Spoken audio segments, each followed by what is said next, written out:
Muda, berkarya, cerdas, dan berprestasi.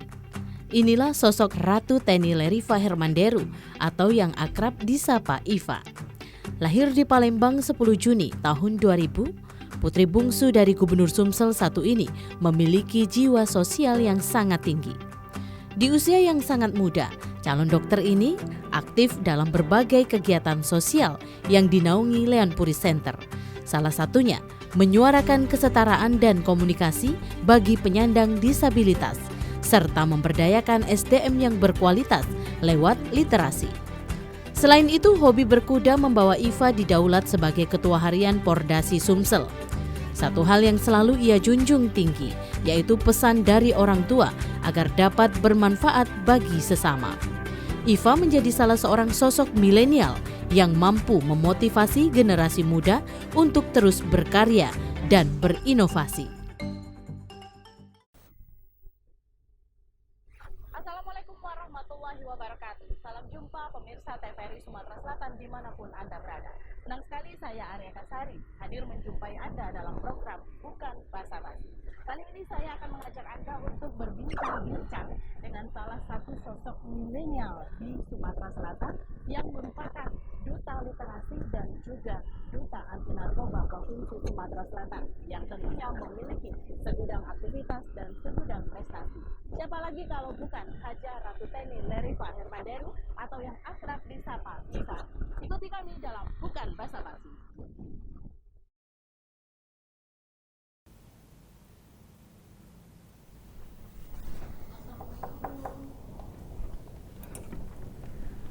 Waalaikumsalam, Mbak Kak Ai. Kakak ganggu? Enggak, benar-benar enggak kok. Baik, kita ngobrol-ngobrol nih, bukan basa-basi, tapi mungkin karena kita sudah divaksin, enaknya kita ngobrol. Oh iya, nggak apa-apa. Iya, nggak Masker apa-apa. ya. Aduh Iva, senang sekali bisa berkesempatan ngobrol sama Iva. Ini udah dijadwalin sudah lama ya? Iya. Baru sekarang terjadi. Baik Iva, kalau boleh kakak tahu, mungkin pemirsa di rumah juga pasti penasaran ya, aktivitas dan ingin mengenal Iva lebih dekat. Aktivitas Iva sehari-hari ini apa saja? Apa aja? Mungkin kita sambil duduk aja ya, Mbak ya. Mungkin biar lebih luas kita ngobrolnya. Boleh. Sini, Mbak. Iya, oke, boleh diceritakan untuk pemirsa TVRI Sumatera Selatan sih kegiatan Iva. Kayak nggak tahu ya semenarik itu apa enggak buat diliput. Oh, menarik. Iya. Jadi kalau sehari-hari sih biasanya pasti bangun pagi, Mbak, kan biasanya pagi mulai dulu dengan sholat, kemudian juga bangunin mau papa biasanya, atau sebaliknya tergantung siapa yang duluan bangun. Terus biasanya pagi-pagi kan banyak ponakan, jadi apalagi yang bayi si dulu sama Fiora kan suka pagi-pagi udah mandi, jadi main dulu sama mereka biasanya sebelum aktivitas dulu, terus kita main, baru kalau misalnya ada jadwal biasanya langsung bersiap-siap, kemudian langsung acara. Tapi kalau misalnya lagi free, itu biasanya juga sambil, kan kemarin skripsi, jadi ngerjain nyicil dulu skripsinya sampai selesai. Tapi alhamdulillah udah selesai pada tanggal 7 kemarin, alhamdulillah udah lulus sidang. Jadi insya Allah kalau skripsi udah bukan jadi kendala sehari-hari lagi, tapi jadi sekarang lebih banyak acara sih, giat sebagai duta literasi maupun duta anti narkoba, juga melalui Yayasan Leon Puri Center and Foundation, Mbak. Gitu. Jadi kalau keseharian sih dulu kan ada hobi berkuda, tapi karena mungkin jadwal juga sih jadi agak berkurang gitu. Tapi kadang kan juga hobi gambar, jadi kadang suka masih sketsa-sketsa kecil-kecil aja sih. Oh gitu. Iya. Oh tapi Iva ini kan tanggal 7 kemarin ya baru lulus kompre ya. Baik. Ini OTW dokter nih ya. Iya, dokter muda dulu, koas dulu. Koas dulu. Ini ada rencana nggak setelah lulus ngambil ke spesialis? Amin sih, sangat mengharapkan sekali sih. Insya Allah kalau misalnya ada kesempatan di masa depan kalau udah lulus jadi dokter, pengen sih ngambil sekolah spesialis. Karena memang keinginan semuanya dan emang keinginan diri sendiri juga untuk melanjutkan pendidikan di kedokteran ini. Baik, jadi dari padatnya aktivitas tadi sebagai duta literasi, sebagai duta anti narkoba juga, kemudian calon dokter muda juga. Ini yang fokus diutamakan yang mana terlebih dahulu yang Iva kejar?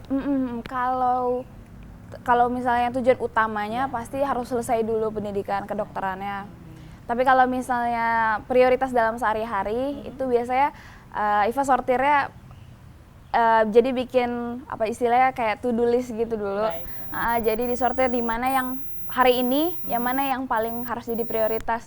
Misalnya pada hari ini kalau kemarin masih kuliah, ya pasti kuliah dulu, baru giat, baru yang lain gitu. Tapi kalau misalnya sekarang mungkin kalau misalnya ada giat yang misalnya sosial, yang misalnya memang mengundang ataupun memang menyelenggarakan sendiri acaranya, biasanya jadi prioritas dulu, kemudian yang lain gitu. Kebetulan memang anak rumahan sih, jadi nggak banyak kalau misalnya jalan-jalan itu sama keluarga aja biasanya. Kalau misalnya sama keponakan atau sama kakak, sama mama gitu sih palingan. Iva, mungkin Mbak juga pengen diajak jalan-jalan di seputar Kria ini. Oh iya. Sambil kita ngobrol. Iya boleh Mbak. Baik, dari banyaknya kegiatan itu Iva, bagaimana cara Iva mengatur waktu? Khususnya untuk Iva sendiri ya, karena kita tahu ya kalau seusia Iva ini kan waktu bermain itu seharusnya ada ya, bukan hanya untuk keluarga tapi juga untuk teman-teman. Nah, bagaimana Iva membagi waktu? Kalau membagi tadi Mbak, jadi memang dibikin urutan prioritas dulu sehari-harinya. Jadi di mana yang hari ini harus dikerjakan duluan gitu. Tapi tentunya jangan sampai ada yang ketinggalan. Jadi walaupun prioritasnya tidak utama, tapi tetap harus diselesaikan karena namanya tanggung jawab kan Mbak, jadi nggak boleh tidak dilaksanakan itu. Apalagi kalau misalnya pendidikan kan Mbak itu karena berhubungan dengan cita-cita juga gitu. Karena jadi jangan sampai tanggung jawab yang di sini dan di sana saling bertabrakan dan malah menghambat yang lainnya gitu. Jadi memang setiap hari selalu mengurutkan prioritas dulu sebelum mulai harinya. Sebelum memulai hari. Ini juga ditambah sebagai duta literasi dan juga duta anti narkoba. Ini kita tahu bahwa Iva saat ini menjabat sebagai duta literasi menggantikan marhumah Ayunda Terca gitu ya. Mungkin ada tidak pesan-pesan yang Ayunda ingin capai saat menjadi duta literasi yang akhirnya Iva harus meneruskan? Ya. Mungkin istilahnya lebih meneruskan Mbak ya, bukan menggantikan. Jadi kalau pesan tertentu tentunya kalau yang disampaikan secara langsung itu nggak ada Mbak, karena kan memang tidak ada yang tahu usia, kemudian tidak tahu kalau misalnya ujung-ujungnya harus saya istilahnya yang akan melanjutkan tugasnya sebagai duta literasi. Nah tapi kalau misalnya yang istilah legasinya itu banyak sekali Mbak. Jadi tentunya tujuan duta literasi itu untuk meningkatkan minat membaca, minat literasi masyarakat Sumatera Selatan. Nah, kemudian masih banyak sekali program yang sudah maupun yang belum dilaksanakan oleh Yunda. Tapi maka dari itu tugas utamanya adalah untuk melanjutkan dan menyelesaikan itu dulu. Jadi seperti melakukan dialog dengan siswa, kemudian juga membagikan pojok baca kepada yang membutuhkan. Kemudian juga ada beberapa sih sebenarnya inovasi lainnya selain program yang sudah dilaksanakan oleh Yunda, tapi mungkin kita ngobrol di situ Mbak, di taman aja ya. Boleh, biar lebih teduh. Baik. Iya. Baik, pemirsa TVRI Sumatera Selatan, tetap di Bukan Basa-Basi. Kita akan ngobrol panjang lebar lagi bersama Iva tentunya hanya dalam Bukan Basa-Basi setelah jeda pariwara berikut ini.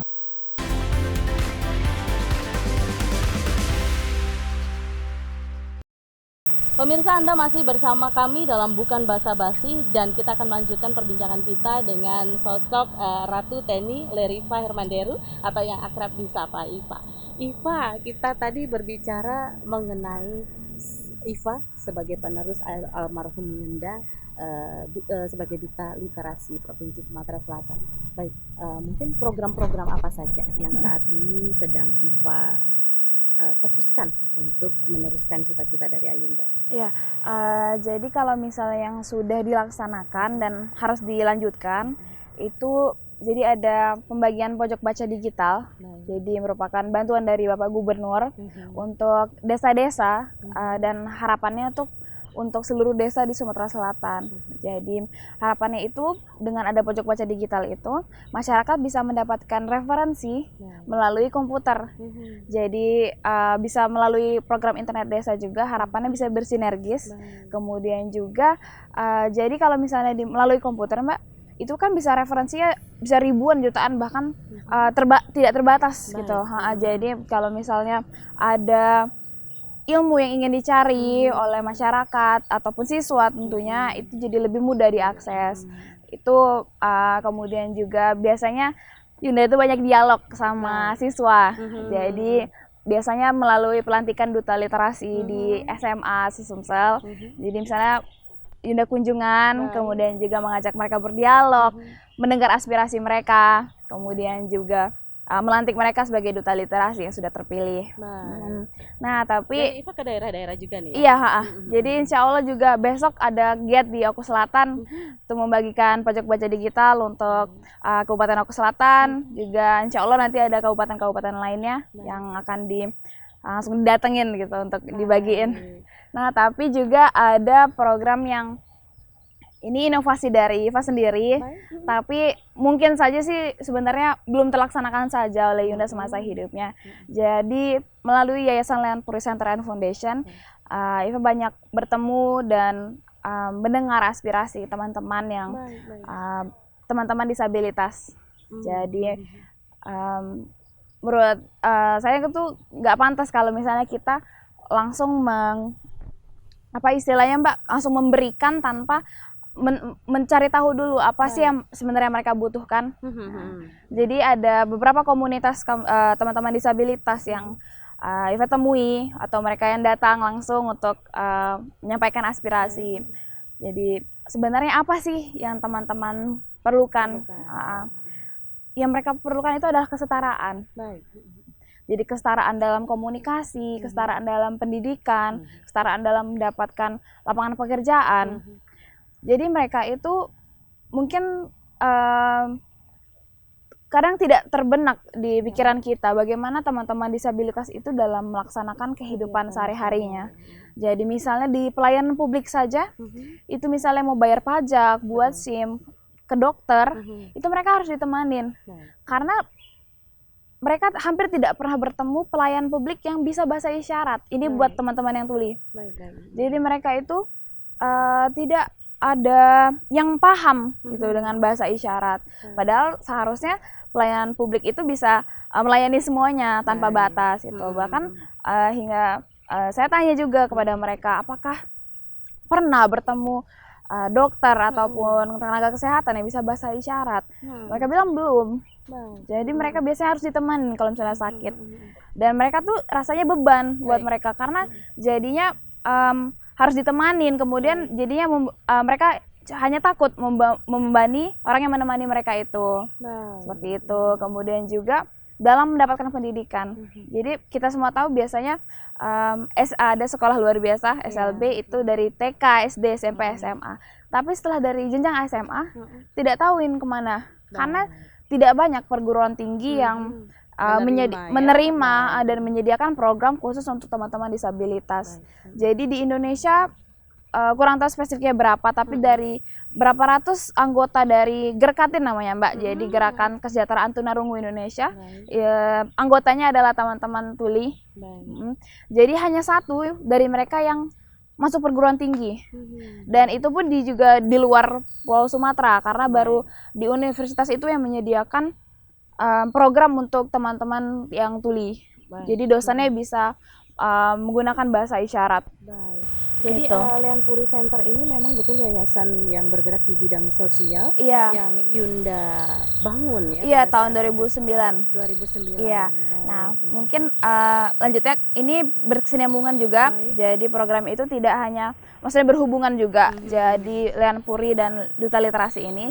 Jadi di sini Mbak berarti kan yang mereka butuhkan itu adalah teman dengar. Jadi teman dengar itu adalah orang yang tidak ada gangguan, mohon maaf, tidak ada kekurangan dalam inderanya, tapi bisa bahasa isyarat.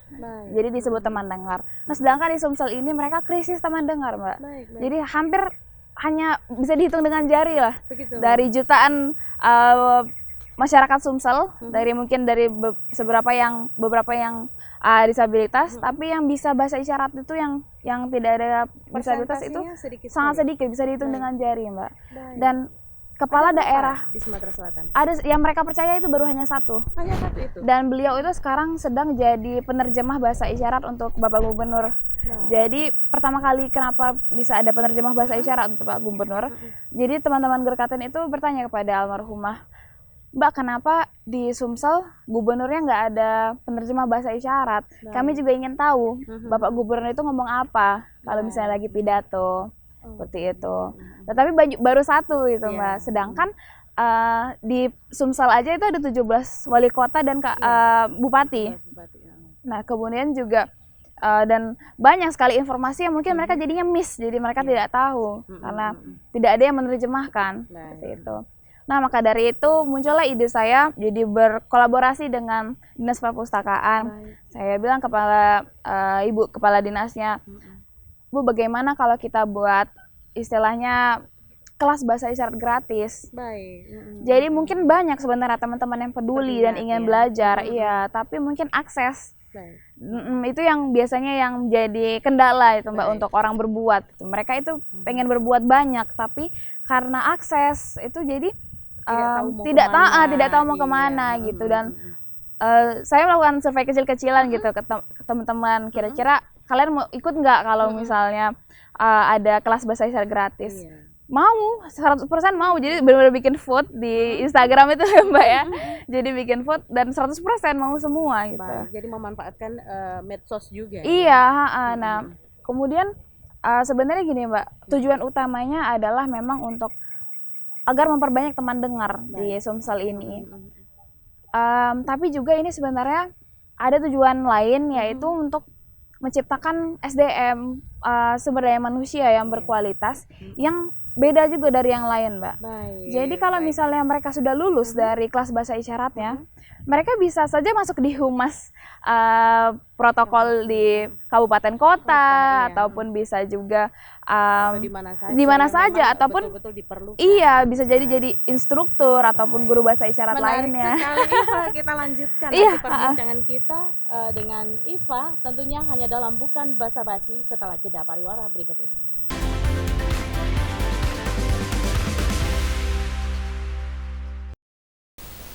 Masih bersama kami dalam Bukan Basa-Basi, dan kita akan melanjutkan perbincangan kita dengan Iva atau Ratu Teni Leriva Hermanderu. Iya, Iva, tadi kita membahas masalah perekrutan kita dengar di Provinsi Sumatera Selatan. Teman dengar. Iya. Teman dengar di Provinsi Sumatera Selatan yang saat ini katanya hanya baru 1 orang saja. Nah, ini gimana antusias dari warga Sumatera Selatan menjadi teman dengar?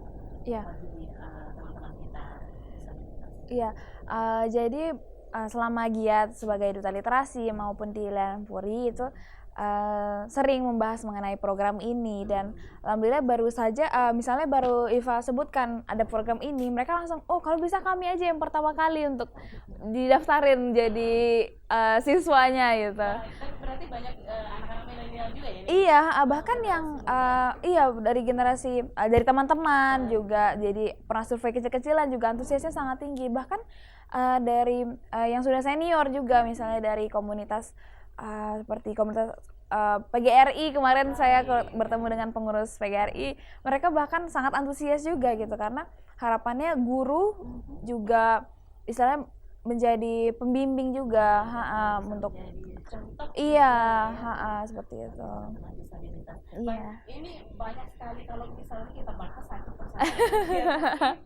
Iva ini juga sebagai sosok ketua Pordasi juga ya? Ketua harian Pordasi Sumsel. Nah, ini kalau untuk dari segi olahraga berkuda, ini memang hobi ya, Iva ya? Iya. Atau gimana? Emang hobinya sudah sejak kapan? Kalau hobi sih sebenarnya baru mulai pada saat awal pandemi Mbak. Jadi kan gabut gitu, nggak ada kerjaan karena kelas online kan Mbak. Jadi abis iya nggak pas awal corona dulu. Awalnya itu kan gabut dulu, kayak abis kelas habis itu nggak tahu mau ngapain. Kalau mau pergi juga nggak bisa gitu. Akhirnya sebenarnya mulai dari Yunda juga sih ini. Jadi cobalah deh berkuda katanya gitu. Awalnya tuh sungkan, sebenarnya nggak hobi olahraga Mbak. Terus akhirnya coba, enak juga ternyata. Jadi nyaman gitu Mbak akhirnya. Iya, jadi akhirnya memang sudah ada kandang berkuda di Gandus. Akhirnya saya izin sama Yunda sama Papa juga gitu. Boleh nggak kalau yang Iva yang kelola ini gitu. Karena kebetulan memang kenapa klop juga sama berkuda itu Mbak, karena memang Iva ini sangat suka hewan. Jadi gemes aja gitu sama kuda gitu, dan jadi pengen ngurus aja gitu Mbak. Tapi juga ada prinsip ya di olahraga berkuda yang bikin Iva juga klop Mbak. Jadi gini, di olahraga berkuda itu mungkin ini adalah satu-satunya olahraga yang tentunya ya dengan hewan itu. Jadi bukan atletnya sendiri tapi ada kudanya gitu kan. Iya. Nah, ini juga ini mungkin jadi olahraga berkuda ini satu-satunya olahraga yang tidak memandang gender. Jadi kalau bisa di kejuaraan berkuda itu tidak dipisahkan perempuan atau laki-laki dalam satu kejuaraan itu. Kemudian juga usia. Jadi orang yang mau belajar berkuda itu bisa mulai dari umur berapa saja dan tidak ada usia pensiun. Baik, dengan kesibukan Iva sebagai duta literasi, sebagai duta anti narkoba, memegang yayasan dan puri center juga, kemudian founder juga di 3D Stable dan juga ketua umum harian Fondasi Sumsel. Ini dukungan dari keluarga sendiri seperti apa? Ya, khususnya dari Papa. Dari mama papa ya mungkin ya. Jadi kalau lebih ke drive ya, jadi dorongan diri, motivasi diri untuk melakukan kegiatan sehari-hari. Karena pasti kan capek itu capek Mbak, tapi karena ada dorongan tadi dan tahu bahwa selalu disupport dari belakang, itu yang bikin Iva selalu ingin maju gitu Mbak. Jadi mama papa itu selalu menanamkan hadis. Jadi ada hadis, sebaik-baiknya manusia adalah manusia yang bermanfaat bagi banyak orang. Nah, dengan prinsip itu selalu ditekankan kepada kami kepada Iva sebagai dalam pada saat melaksanakan tugas, melaksanakan tanggung jawab di sana sini, itu karena benar gitu. Jadi sekecil apapun ataupun sebesar apapun inisiasi yang sudah atau akan Iva laksanakan gitu, asalkan itu bermanfaat bagi orang lain, itu satu atau dua bahkan banyak orang gitu, lakukan hingga akhir gitu. Jadi jangan pernah setengah-setengah untuk melaksanakannya gitu Mbak. Jadi memang tujuannya itu untuk intinya selama melakukan apapun, kegiatan apapun, maupun itu di pendidikan, bagian sosial maupun sebagai duta, tugas sebagai duta, itu yang penting yang dilakukan itu bermanfaat untuk orang banyak gitu. Jadi kalau dukungan itu lebih ke nilai-nilai yang sudah diterapkan setiap harinya oleh mama papa kepada Iva gitu. Baik, luar biasa sekali Mbak. Satu lagi Iva ini lahir dan dibesarkan di keluarga yang katakanlah memang sudah terjun di dunia politik. Kira-kira ada nggak ketertarikan Iva untuk ikut terjun di dunia politik? Kalau ke dunia politik gimana Mbak ya, kalau menurut Iva politik itu sangat kompleks, jadi sangat rumit dan belum kepikiran aja sih gitu, belum kepikiran jadi sebenarnya, karena jadi lebih memilih ke dokternya. Kalau lebih ke mungkin sosial ya Mbak ya, karena memang mungkin sejalan juga dengan pendidikan yang sedang Iva jalani, yaitu di kedokteran gitu. Jadi kalau misalnya ke politik kita tidak tahu kalau misalnya di depan, tapi kalau untuk sekarang belum sih Mbak, belum terpintas gitu.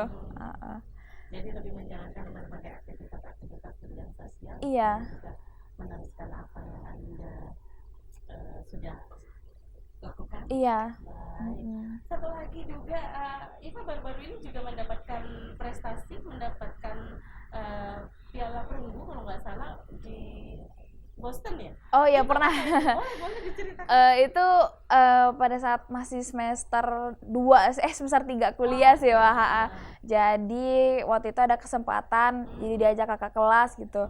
Kita ikut olimpiade ini, jadi itu olimpiade jadi dalam bidang bioengineering. Jadi kalau misalnya menciptakan suatu produk melalui bioengineering, sebenarnya sudah apa ya, belum sudah ada yang minat gitu, tapi mungkin belum banyak yang tahu mengenai hal ini. Jadi alhamdulillah kemarin itu memenuhi kriteria untuk mendapatkan medali perunggu. Iva segudang prestasi, segudang kegiatan, dan tentunya tetap ya dengan support dari kedua pasti. terutama papa ya, yang memang menganjurkan Iva aktif di bidang sosial dan juga kalau politik nanti dulu ya, masih berpikir ya. Baik, terima kasih banyak waktunya Iva, ternyata nggak kerasa ya kita ngobrol-ngobrol sama Iva. Pemirsa, demikian perbincangan kami dengan Ratu Tenny Leriva Hermanderu atau yang akrab disapa Iva. Tentunya tayangan ini kami harapkan dapat bermanfaat dan juga dapat memotivasi Anda, khususnya generasi milenial, untuk tetap terus berkarya dan berpikir positif, bertindak positif, tentunya hasil yang positif. Akhirnya saya Arya Kasari mewakili kerabat kerja yang bertugas undur diri dan harapan